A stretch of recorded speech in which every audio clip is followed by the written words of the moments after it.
She's all right when you get to know her. This is my podcast, and it takes you from your restrictive, toxic, life-limiting 9 to 5 into a life on your terms, full of freedom and flexibility as a self-employed virtual assistant. So whether this is your first introduction into the possibility of becoming a VA, or perhaps you've been doing a bit of Googling already, I'm going to get rid of the overwhelm, rid of the self-doubt, and show you that this life is possible. I've not just started this rodeo, you know. I'm Gladwyn, and I've been doing what you think is impossible since 2015. Shall we get started? So is the VA world oversaturated? I hear this a lot. And so I'm going to give you my answer and the reasons why I give you that answer. But first of all, I just want to thank everybody that listens to this, because it has got to number 27 in the, now I can't forget the bloody category. I can't remember the category now. Entrepreneurship, I think. Anyway, it's a relevant category and it's got to number 27. It might have even got higher, but I can't find out past results. If anybody can find that, then can you email me at support@catherinegladwyn.co.uk? I'd love to know, like, well, it's bound to have been number one, isn't it? You know? Surely. Anyway, the common thing, is the VA world oversaturated? And the answer is no. Thanks for listening. No, the reason, look, I'm going to just start from when I started as a virtual assistant. So back in 2015, people were asking the same question. I expect I even asked it. But look, I'm still here nearly 10 years later. The answer was no then, and the answer is no now. But I know why you ask it. There's one of probably two reasons. I might think of another one in a minute. But one of the reasons is because you're just seeing virtual assistants everywhere, right? Everywhere. And the other reason is that part of you is trying to make, you're not doing this deliberately, but part of you is trying to make it impossible for you to become a virtual assistant because you don't want to fail. You're scared. You can't believe that it's actually possible. So you come up with all these excuses, which is absolutely fine. We always do that. You know, it's, if you don't want to meet a friend for lunch, you start thinking of all these excuses like, you know, oh, I can't come, my daughter's ill. You haven't even got kids. You know, you think up reasons why, and that's good, because you shouldn't go into things like completely blind and not aware of consequences. Otherwise, that is when things go tits up. You know, come and invest in my Gladwyn Bitcoin or something like that. You've got to be aware of these things. But equally, you can't make stuff up that you've got zero proof of, you know? So let's tackle the first thing. What was it again? Ah, yeah. Because you keep seeing virtual assistant everywhere. Let me explain how the algorithm works, right? And I know you're not stupid. I know that you know this. So I know that I'm not trying to teach you to suck eggs. I'm just going to put it back in your mind again and explain why you keep seeing virtual assistants everywhere, which is giving you the impression that it's oversaturated. There's no way you could get clients because there's 3 million of us on every street corner. So if I was to walk to the shop, right, this has happened before. We walked to the shop the other day and we were talking about how patchy our lawn is. I went onto Instagram later that day and there's a woman saying to me, "Is your lawn patchy? This is how we made it look better." It's like, what the hell? I've not even searched for anything. So your phone or your laptop or any news articles and that, people want you to read them. Your Google wants you to see things that are relevant to you. People that pay for adverts on newspapers or other websites or anything like that want to catch your attention. They're not going to put in front of you, say you're allergic to dogs, so there's no way you can have a dog. They don't want to keep promoting dog coats and poo bags and stuff like that to you because it's not relevant. They're wasting their money. So instead, all of these cookies you accept without reading, me too. I just wish they wouldn't put cookie notices on websites because, like, all right, I ain't reading that. So all of these cookie notices that you accept and all the things that you're talking about to friends, family, and all the things that you're searching for, your phone is going to keep showing you the same thing over and over again because that's what it thinks you're interested in. So I run ads on Facebook, and my Facebook ads manager, Jo, she targets people that could potentially be interested in becoming a virtual assistant. We don't target care homes because they're not going to be, the residents there are not going to be interested in becoming a virtual assistant. So it's about targeting the right demographic. So in a way, if you keep seeing stuff about virtual assistants, then it's your own bloody fault. But it does not mean it's oversaturated. It just means everything you're seeing is working properly. And the people that are trying to get that stuff in front of you are spending their ad money wisely. They're doing their search engine optimization really well. So that's all it is. And also, look, let me just Google this. How many new businesses are started each year, UK? Okay, let's have a look. 2020 to 21, there were 810,000 new businesses. And that was the highest number in the UK history in 1 year. That's probably to do with the pandemic, isn't it?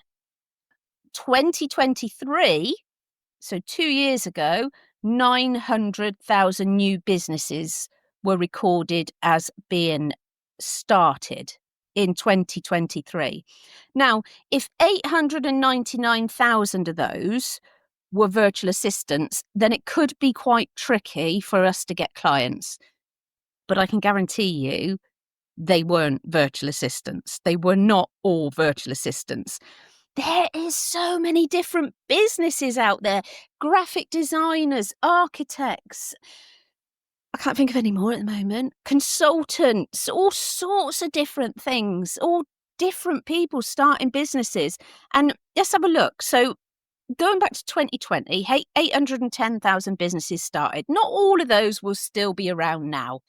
However, those that are they're reaching their 4th and 5th year of business. If they've got that far, then they're doing very well.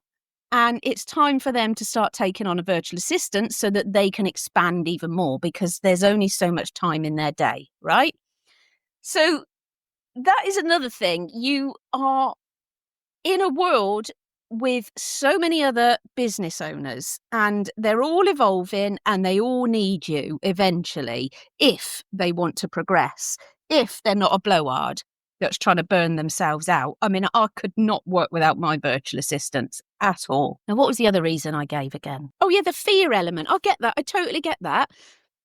So I'm trying to think of a few. I mean, I was scared before I started my business. Bloody hell. But you don't give up your 9 till 5 until you're earning enough money as a virtual assistant. So you've got that safety net.